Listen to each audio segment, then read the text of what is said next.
इस बार गर्मी कुछ ज़्यादा ही थी। भले कितने भी पंखे लगा लूं, पर कुछ फर्क नहीं हो रहा था। सर भी बहुत इची हो गया था, इतना इची कि अब सहन ही नहीं हो रहा था। तो सोचा आज इससे छुटकारा पाया जाए। संडे का दिन था, सुबह के 10 बज रहे थे।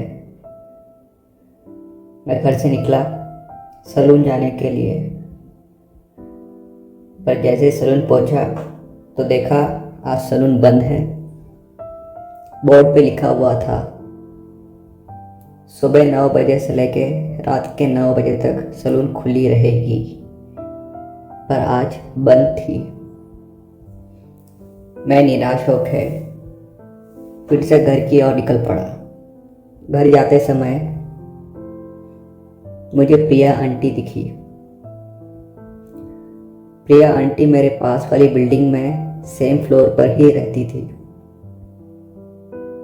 मैं अपने बालकनी से उनकी बालकनी एकदम साफ देख पाता था।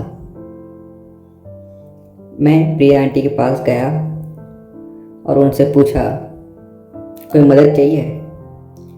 तब प्रिया आंटी ने कहा नहीं, मेरे सामान है, मैं ही ऊपर ले चली जाऊंगी, काफ़ी थक गई हो, बहुत धूप है आज। तो मैंने मदद का हाथ बढ़ाते हुए कहा दीजिए मैं लेके चला जाता हूँ। पर आंटी ने फिर से मना किया, पर मैं नहीं माना। मैंने दोनों बैग उठाए और ऊपर चढ़ने लगा। आंटी भी पीछे पीछे ही आ रही थी। मैं उनके घर पहुंचा, सामान रखा और जैसे जाने के लिए निकला तो आंटी ने मुझे रोक लिया और कहा अब इतने दूर आ ही गए हो तो चाय पी के ही जाना। मैंने मना किया कि नहीं, फिर कभी, पर आंटी नहीं मानी और मुझे अंदर ले गई। फिर आंटी ने चाय बनाए और हम दोनों चाय पी ही रहे थे, तब आंटी ने पूछा इतने सुबह सुबह कहाँ गए थे। तब मैंने कहा सलून गया था, पर आज सलून बंद है, कुछ समय बाद फिर से जाऊंगा। तब आंटी ने कहा वो सलून तो पिछले 2 दिनों से बंद है। मुझे इस बारे में कुछ पता नहीं था, तो मैंने उनसे पूछा कोई बात नहीं, कोई और सलून ढूंढूंगा। तब आंटी ने कहा मैं उनके साथ उनके ब्यूटी पार्लर चलूं कि वो भी लड़कों के बाल काटते हैं, तो अगर मैं चाहूँ तो उनके ब्यूटी पार्लर में जा सकता हूँ। पर मैंने मना कर दिया। मैंने कहा नहीं, मैं कोई दूसरा सलून ही ढूंढ लूँगा। तब आंटी ने कहा मुझसे कैसी शर्म, वैसे भी मेरा ब्यूटी पार्लर पास ही में है। मेरे ब्यूटी पार्लर खोलने के आधे घंटे पहले तुम आ जाना, ताकि मेरा ब्यूटी पार्लर शुरू होने से पहले तुम्हारा काम हो जाएगा और किसी को पता भी नहीं चलेगा। मैंने काफ़ी सोचा और मान गया। फिर आंटी ने कहा ठीक है, आधे घंटे बाद मुझे मेरे ब्यूटी पार्लर में मिलना। मैं भी अपने घर के लिए निकल पड़ा। पर रास्ते में घर जाते समय मैंने सोचा मैंने आंटी को तो बताया नहीं कि मुझे टकला करवाना है, अब मना कैसे करूं। मुझे कुछ समझ नहीं आ रहा था। यही सोचते सोचते घर गया और यही सोचते सोचते आधे घंटे भी हो गए। जैसे आंटी ने कहा था मैं उनके ब्यूटी पार्लर पहुंच गया। आंटी पहले ही पहुंच गई थी। मैंने गया, मैंने उनका दरवाज़ा नॉक किया, तब आंटी ने दरवाज़ा खोली और मुझे अंदर बुलाया। मैं अंदर गया तो देखा सब कुछ सेट करके रखा हुआ था। तब आंटी ने कहा आओ कुर्सी पर बैठ जाओ। मैं भी गया और कुर्सी पर बैठ गया। तब आंटी अपने हाथ मेरे बालों में घुमाने लगी और बोली, अरे ये क्या, तुम्हारे बालों की हालत तो काफ़ी ख़राब है, वैसे क्या करना है तुम्हें? मैं थोड़ा हिचकिचाया और बोला कि मैं सोच रहा था कि पूरा साफ कर दूं, वैसे भी गर्मी बहुत है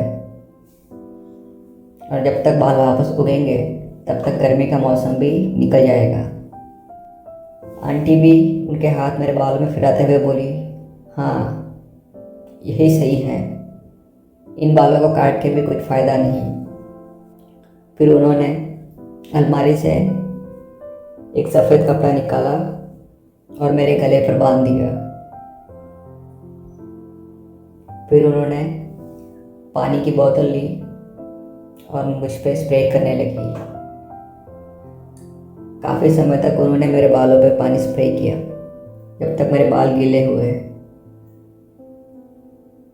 फिर उन्होंने एक शैम्पू की बोतल उठाई, थोड़ा सा शैम्पू उन्होंने अपने हाथों में लिया और मेरे बालों में अच्छे से मलने लगी। उन्होंने कुछ 2 से 3 मिनट वह शैम्पू मेरे बालों में लगाया जिससे कि मेरे बाल नरम हो जाए। उसके बाद उन्होंने ड्रॉर में कुछ ढूंढने लगी और कुछ ही सेकंड में ड्रॉर में से उन्होंने एक उस्तरा निकाला और एक ब्लेड का पैकेट निकाला। आंटी की पीठ मेरे तरफ थी पर मैं आईने में उनको अच्छे से देख पा रहा था। आंटी भी मुझे आईने में देख के स्माइल दे रही थी और मैं भी उन्हें स्माइल दे रहा था।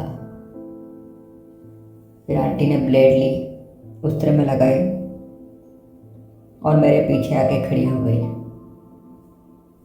फिर उन्होंने मेरे सर को थोड़ा नीचे झुकाया और उस तरह मेरे सर के बीचों बीच रखा और पीछे की ओर चलाने लगी। उन्होंने जैसे ही उस तरह चलाया, एक बालों का बड़ा सा गुच्छा मेरे सर से कट के जमीन पे गिर पड़ा। जिस हिस्से पर उन्होंने उस तरह चलाया था वहाँ पर थोड़ा अजीब महसूस हो रहा था। आंटी ने फिर से उस तरह रखा और धीरे धीरे चलाने लगी। मुझे महसूस हो रहा था कि मेरे पीछे के बाल साफ हो रहे हैं। आंटी बड़े प्यार से मुझे टकला कर रही थी। उन्होंने पूरा ध्यान रखा कि कोई कट या खराश ना आए। जब मेरा पीछे से पूरा टकला हो गया था, पीछे से पूरा टकला करके आंटी मेरे राइट साइड में आके खड़ी हो गई और फिर उन्होंने मुझे राइट साइड से टकला करना शुरू किया। वे धीरे धीरे उस तरह चला रही थी और मेरे बाल आहिस्ते आहिस्ते मेरे गालों को लग के ज़मीन पे गिर रहे थे।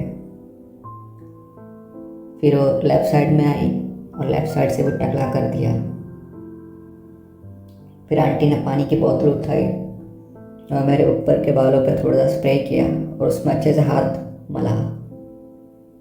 फिर उन्होंने फिर से उस तरह सर के एकदम बीचों बीच रखा और नीचे की ओर चलाने लगी। अब बाल मेरे आंखों के सामने से गिर रहे थे। मैं आईने में देख रहा था कि मेरा सर के ऊपर का टकला साफ हो रहा है। धीरे धीरे वो उन्होंने मुझे पूरा टकला कर दिया था। पूरा होने के बाद आंटी ने कहा, तो ये ठीक है?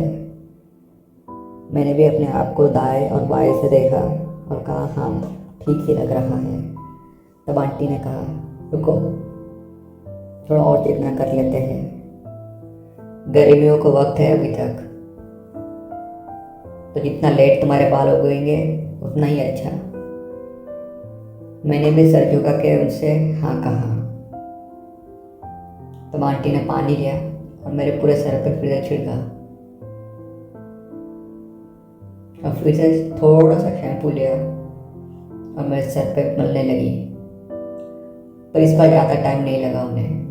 थोड़ा सा मलने के बाद उन्होंने फिर से उस तरह लिया और आगे से पीछे की ओर उस तरह चलाने लगी। तो जो भी थोड़े थोड़े बाल बचे थे वो भी उस तरह से साफ हो गए। आधे घंटे के अंदर अंदर मेरा टकला एकदम सपाचट हो चुका था। फिर आंटी ने मेरे टकले को अच्छे से पोंछा और शेल्फ पे से एक तेल की बोतल उठाई और मेरे टकले पे तेल लगाने लगी। कुछ 5 से 10 मिनट उन्होंने मेरे टकले की अच्छे से मालिश की। फिर उन्होंने जो कपड़ा लगाया था खोला और बोले, ठीक है, अब तुम्हारा टकला एकदम सपाचट हो चुका है। अब 2-3 महीने तक तो तुम्हें हेयर कट की भी ज़रूरत नहीं पड़ने वाली। मैं भी हंसा और उनसे कहा थैंक यू और दरवाजे की ओर जाने लगा।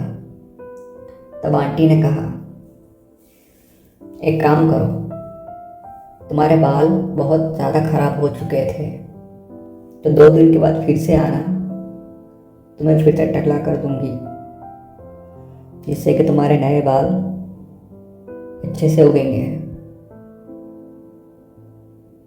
मैं भी हंसा और उनसे कहा ज़रूर।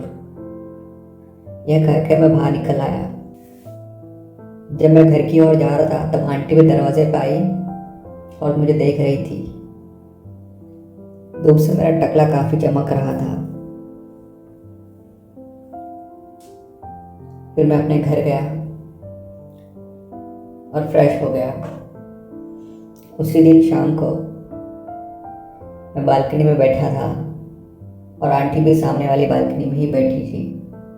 तो उन्होंने मुझे देखी और स्माइल दी। मैंने भी उनको रिटर्न स्माइल दी। तो उनके हाथ में मोबाइल था। उन्होंने मुझे जल्दी से एक मैसेज भेजा। मैंने देखा तो उन्होंने लिख के रखा था, तुम्हारा टकला काफ़ी चमक रहा है।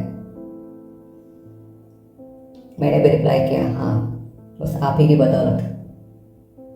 तब आंटी ने कहा, कोई नहीं, 2 दिन बाद फिर से मिलना, फिर से चमका दूंगी। तो मैंने रिप्लाई किया, मैं भी उसी दिन का इंतज़ार कर रहा हूँ।